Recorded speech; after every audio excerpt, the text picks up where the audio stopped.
everybody, we're back just as promised, and we're here with more wrestling news. How are you, Sam? Oh, I'm absolutely grand, mate. How's your old man back? Oh, I'm falling apart. I need somebody to tread on me very, very hard. So when you're free, if you're all right to pop over, stick a mask on, be sensible.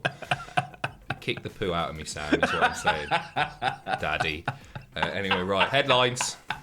JR has received death threats over the WWE Dynamite flub. Jim Cornette has responded to the fan that jumped the barricade for him at AEW Dynamite. And who was responsible for Britt Baker's Saudi Arabia blood money line? Find out soon. So kicking things off, this is a mad news video, this one, by the way. JR receiving death threats over the WWE Dynamite flub. He said WWE Dynamite instead of AEW Dynamite. Cancel that, man. He called it that on the June 30th episode. He initially addressed the mistake on Twitter, just saying that he made an untimely error. It was all on him, no excuses for it, and he said that he was embarrassed and all this sort of stuff. But he's gone into a bit more detail on grilling JR. So I've kind of just paraphrased a lot of this and just taken out the bits that the bits that kind of matter here. But I don't know much more than I can say. I don't know much more I can say when I addressed it. I made a mistake. It was one inadvertent, and I'm very sorry I did it, obviously. It's embarrassing. All of a sudden, out of that 2-second bite, people are saying I had a stroke, I've had a battle with Bell's palsy, I've actually had 3 bouts with Bell's palsy, that I have onset dementia, but man, I got everything on that thing from people wanting me to die. Here's what's sad about that deal. It's not about my mispronouncing, it's a much bigger issue in my opinion. That's all this is, folks, my opinion. It's the flavor of the country right now, it's just where we are, and it's sad. The thing about it is, people misquote information without any thought. There's no consensus involved. It's not the fact that I might get this right if I say JR has onset dementia, but then what if you're wrong? How do you pull that back in? Well, it's out there, so you don't pull it back in. So JR understandably getting flustered with people constantly calling for his job and calling for his head. And I mean, to go as far as threatening, harm or wishing death upon somebody for making a mistake on a wrestling show when he worked for the other company for decades. Yeah.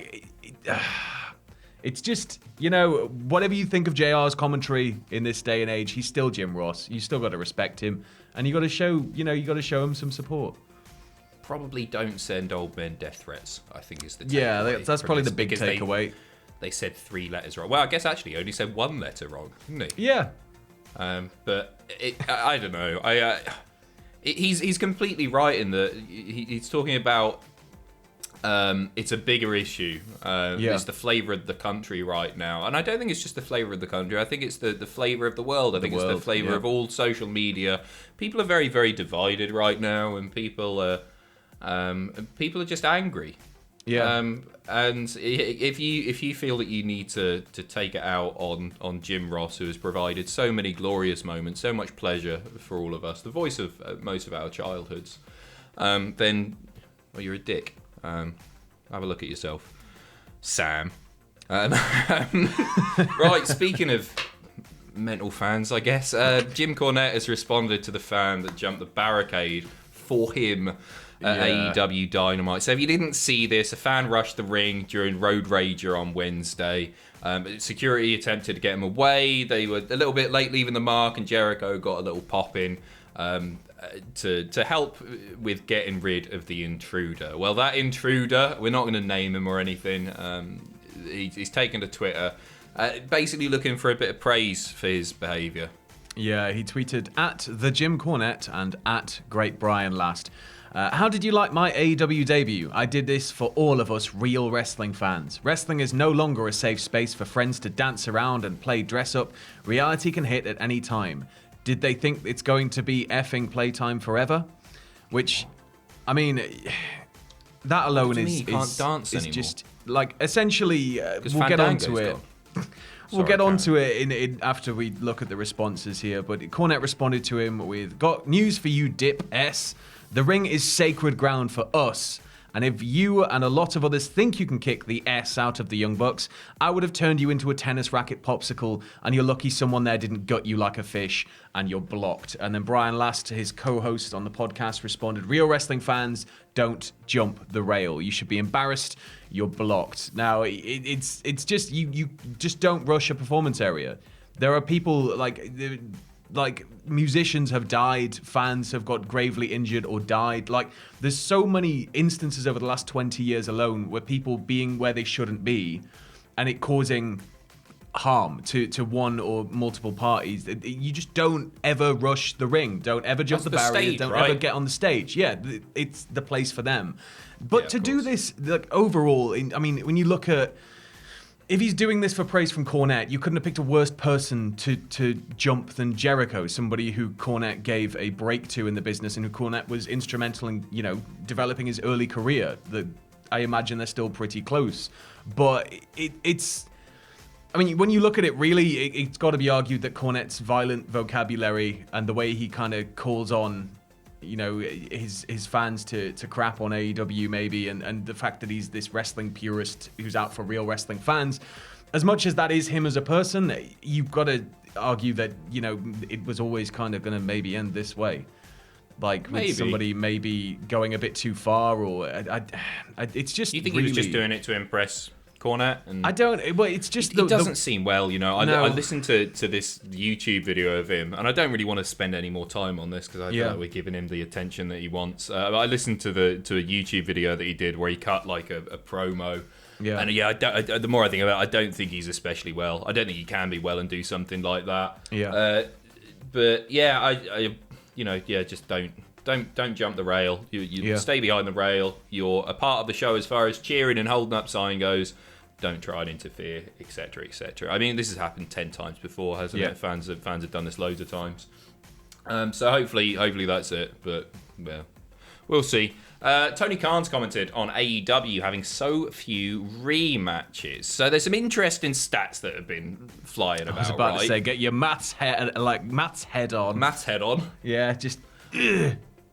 For WWE Raw, 57% of the matches that took place over the past year on Raw had taken place on Raw within the prior 6 months. So 57% had happened already over the last already in the last 6 months. SmackDown, 54%. Pay-per-view, 65%. And then you head over to Impact, about 44% on TV, 38% on pay-per-view. NXT, 31% for TV and 31% for TakeOver. AEW, 11% of Dynamite matches, not including Dark and that. Yeah. And 26% of pay-per-view matches. Like, they way, way, way lower than everybody else. And Tony Khan has responded to this, saying, that's a cool stat. I take a lot of pride as booker, and there are rarely rematches on Dynamite, and when they are, it's usually a very important story payoff, like the Britt Baker Thunder Rosa lights out match. Pat yourself so it's very on much the an back, intentional Tone. thing. Pat yourself on the back. Just right, it's nice to see fresh matchups constantly, isn't it? It is, and like, I guess maybe that's part of the reason that the roster is growing at such a speed as well, because you can only do that if you've got a big old fat roster, right? And so maybe that's part of the reason. But it is, it's nice tuning in and seeing stuff that you haven't seen before. I wonder how long that can continue. I don't want to just sit here and praise it. Well, I mean, the thing is, if they keep working hand in hand with local independent promotions and getting in local talent, even as enhancement stars, there's kind of an endless amount, so long as the wrestling industry stays afloat. So I can see this kind of continuing. It may, those percentages may increase slowly over time, as you said, because that roster's going to reach a point where it can't really expand anymore.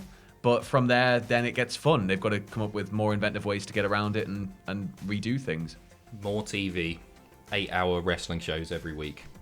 Yes, please. Thank you very much to Brandon Thurston, by the way, from the results from the past year, those stats that we went through. I forgot to mention him by name. Sticking with AEW now, and sticking with Tony Khan, because he was the man who was responsible for that blood money line, the Britt Baker promo, the interview where she called Vicky Guerrero a senior citizen, and she made a remark about enjoying your blood money and maybe AEW can run in Saudi Arabia.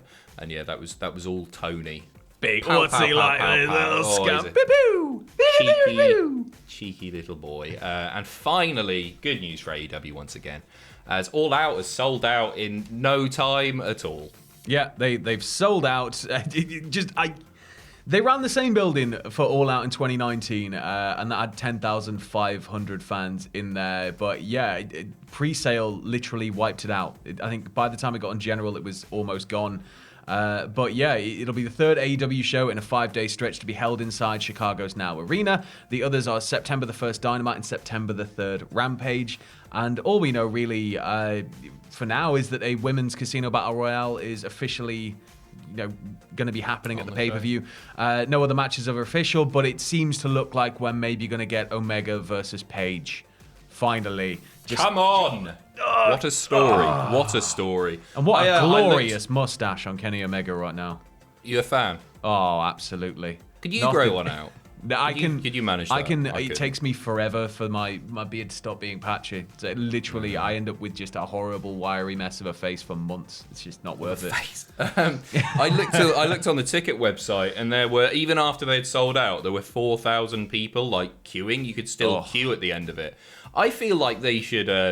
I feel like they should use the arena for Dynamite and maybe find a bigger one. They wouldn't have any problem shifting another 10K. Yeah, if they can kind of shimmy that around and do the date on a different night and keep those 3 dates at the same place and just shift the tickets over, they might stand to make a lot more money. It might be something to do though with indoor attendance limits or something. I don't know if America's really got much of that going on. So not sure. Anyway, that is it. That's it. It's been Adam. I've been Adam. I've been Sam. And we're great. We have all the fun in the wrestling world. News buddies. Yeah. Give me a kiss. Mwah.